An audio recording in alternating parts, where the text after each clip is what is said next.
Very good evening, सभी को नमस्कार and welcome to my channel Judicial Aspirant. And today's video is related to the UP PCSJ vacancies update and what is the position regarding the UPJ notification. मतलब ये जो video है ये आपका UPJ की वैकेंसी के अपडेट से जुड़ा वीडियो है और इसमें हम ये भी चर्चा करेंगे कि UPJ की जो वैकेंसीज़ हैं उसका नोटिफिकेशन कब तक उम्मीद रखा जाए। तो जैसे कि आज के ही न्यूज़पेपर में आज हो गई आपकी 25 सितंबर। आज के ही न्यूज़पेपर में ये इन्फॉर्मेशन मिली है कि आयोग अभी व्यस्त है उन वैकेंसीज़ में जो कि पहले ऑलरेडी हो जानी चाहिए थी, जिनका एग्ज़ाम ऑलरेडी हो जाना चाहिए था, नहीं हो पाया। जैसे कि आरओ एआरओ की वैकेंसी, जैसे कि पीसीएस की वैकेंसी। पीसीएस का प्री एग्ज़ाम आपका अक्टूबर में होने वाला है, 1 महीना बचा है। आयोग उसमें बहुत अपनी पूरी ताकत के साथ लगा हुआ है उसको एग्ज़ाम को कराने के लिए। आरओ एआरओ का पेपर होना है, तो इन सब एग्ज़ाम्स में अभी आयोग बिज़ी है। और भी कई पेपर हैं, उसको भी आयोग को कराना है। तो इस व्यस्तता के कारण आयोग अभी यूपी पीसीएसजे की तरफ अपनी दृष्टि नहीं ला पा रहा है ठीक से। और एक पहलू तो ये है कि व्यस्तता बहुत है आयोग में, क्योंकि कुछ बैकलॉग पेपर्स बचे हैं जो आउट हो गए थे पहले, उनको कराना है। ऊपर से हाई कोर्ट में मुकदमा पेंडिंग है, उसके जजमेंट का वेट करना है। तो ये कई कारण हैं जिसकी वजह से वैकेंसीज़ में लेट हो रहे हैं। लेकिन इसका खामियाजा केवल और केवल स्टूडेंट को हो रहा है, स्टूडेंट को झेलना पड़ रहा है। ठीक है भाई, कॉपियाँ अदला बदली हुई, जो भी हुआ कैसे हुआ फट गई, इसका स्टूडेंट से क्या लेना देना। स्टूडेंट के करियर से खिलवाड़ अच्छी बात नहीं है। देखिए, ये सारा काम जो है कॉपी चेक करना, बारकोड करना, ये सब स्टूडेंट का काम नहीं है, ये सारा काम आयोग का होता है। और आयोग अगर इसमें गलती कर रहा है तो हर उस मेंबर के खिलाफ एक्शन होना चाहिए जिसकी वजह से ये परेशानियां सामने हुई हैं। ये परेशानी, दिक्कत, मुसीबत एक स्टूडेंट्स को झेलनी पड़ रही है। कुछ लोग ओवर एज होने के कगार पे हैं, कुछ ओवर एज हो गए हैं, कुछ लोग तैयारी छोड़ के बैठ गए हैं इनका ढर्रा देखते हुए कि वैकेंसीज तो आनी नहीं है, तैयारी करके करेंगे क्या, चलो वकालत ही कर लें। तो कुछ लोग वकालत में उतर गए हैं। ठीक है, तो उनसे क्या हो रहा है, इनकी मूर्खता की वजह से आयोग की जो भी आप कह लो, नेग्लिजेंट एक्ट, इंटेंशनल एक्ट, जो भी कह लो, इस वजह से स्टूडेंट्स के ऊपर इतना गलत प्रभाव पड़ा है इस बीच। जैसा कि मैं देख पा रहा हूँ, लोग तैयारी बंद करके बैठ गए हैं, कुछ लोग तैयारी छोड़ छाड़ के रेगुलर प्रैक्टिस पे उतर गए हैं। भाई, किसको ज़रूरत नहीं है पैसे की, सबको अर्निंग की ज़रूरत है। तो ये क्या है, ये एक गलत इफेक्ट आ रहा है बच्चों की तैयारी पे, और इसका खामियाजा बहुत लंबे तौर पर हम लोग को देखना पड़ रहा है कि वैकेंसीज़ 2022 के बाद 2024 अब फिनिश होने पे आ गया। अक्टूबर, नवंबर, दिसंबर में 2024 भी ख़त्म हो जाएगा, 25 शुरू हो जाएगा। तो ये चीज़ें हैं जो कि बहुत दुखदाई हो गई हैं हम लोगों के लिए, ख़ास तौर पे यूपी जुडिशरी के लिए। यूपी जुडिशरी के जो एस्पिरेंट्स हैं, हम हुए, आप हुए, जो भी हुए, उनके लिए बड़ी अच्छी खबर नहीं है।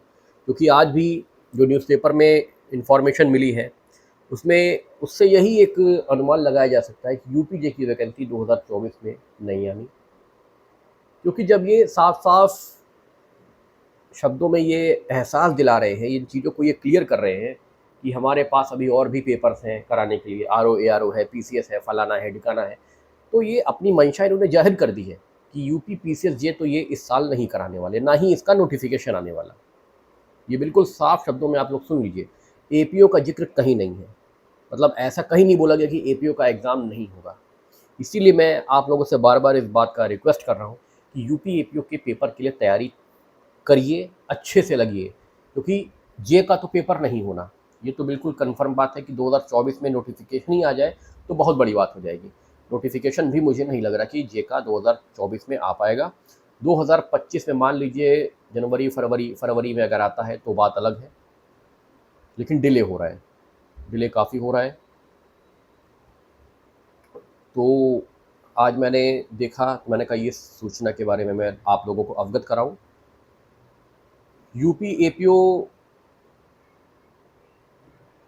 मोस्ट प्रोबेबली आपको नवंबर तक वैकेंसीज मिल जाएंगी, जहां तक उम्मीद की जा रही है, और इसीलिए उसकी तैयारी पर आप पुरजोर प्रयास अपना करिए।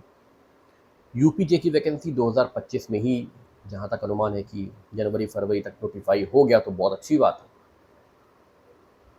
और टाइम भी आप लोगों को मिल जाएगा तैयारी में। भाई न्यू क्रिमिनल लॉज हैं, न्यू क्रिमिनल एक्ट है, ओल्ड है, जीएस जीके हैं, इन सब को ही एक प्रॉपर टाइम देना होता है, क्योंकि कोर्स तो छोटा है नहीं, कोर्स तो काफ़ी बड़ा है सबका ही, तो टाइम प्रॉपर देना होता है सब में। तो यूपीजे के जो भी एस्पिरेंट हैं, कोई भी हो, हम सभी, जो भी एपीओ देता है वो सिविल जज तो पहले ही देता है, एपीओ की तो वो सेकेंडरी प्रेफरेंस रखता है, तो उनके लिए बहुत अच्छी खबर तो मैं नहीं कह सकता कि यूपी जे वालों के लिए जुडिशरी की वैकेंसीज के लिए बहुत अच्छी खबर है, क्योंकि जो भ्रष्टाचार का जो एक लेवल है वो इतना हाई हो गया है कि वो अब, पहले मुझे लगता था कि जुडिशरी में अभी भ्रष्टाचार उस लेवल का नहीं है जितना और एग्ज़ाम में होता है। जैसे पुलिस भर्तियों में हमें अक्सर देखने को मिलता है कि पेपर आउट हो गया, या फर्जीवाड़ा करके मेडिकल में कुछ लोगों को फर्जीवाड़े तरीके से बाहर कर दिया गया, या पैसा लेके मेडिकल में अंदर कर दिया गया। ऐसा देखने को नहीं मिलता था, ना सुनने को मिलता था कि यूपी मतलब जुडिशरी में ये हाल है या ऐसा हो सकता है। लेकिन अब प्रत्यक्ष है सामने, सबको दिख रहा है। जब से श्रवण पांडे ने रिट करी है, सब कुछ क्लियर हो गया। आयोग ने एडमिट कर लिया कि कॉपियाँ चेंज हुई हैं, 50 कॉपीज़ चेंज हुई हैं, बारकोड की गलती की वजह से ऐसा हो गया। तो देखिए, आपकी गलती का भुगतान हम लोग क्यों करें? भाई हमारी गलती पे आप छोड़ देते हो, हमारा 2 क्वेश्चन गलत होता है, आप हमें उठा के बाहर कर देते हो मेरिट लिस्ट से, प्री से बाहर कर देते हो, और आपकी गलती कुछ नहीं है, आपकी गलती पानी हो गई। हम लोग की जो मेहनत है वो व्यर्थ है। 3 नंबर 4 नंबर से आप हमें उठा के फेंक देते हो बाहर। उस समय तो हमारी कोई सुनवाई नहीं होती, तो सुनवाई इनकी भी नहीं होनी चाहिए। इनके खिलाफ भी जो भी इसमें एकदम फाइनलाइज हो जाए मैटर कि हाँ ये कन्विक्शन है, उनको तो अच्छी से अच्छी सज़ा जो हो, ऑर्डिनेंस पास करके इनको सज़ा देनी चाहिए, ठीक है? क्योंकि ये लोग अब सुधरने वालों में से नहीं है। इन लोगों का दिमाग प्रॉपर तरीके से ख़राब हो चुका है। इनकी ये हरकतों की वजह से कुछ बच्चों ने अपना पूरा जो है रूट ही चेंज कर दिया। तैयारी से वो वकालत पे उतर गए, और एक डिमोरलाइज भी कर रहे हैं अन्य लोगों को कि अब वैकेंसीज़ नहीं आनी है, या वैकेंसीज़ आएगी तो कर क्या लोगे, क्योंकि हर जगह भ्रष्टाचार है, ठीक है?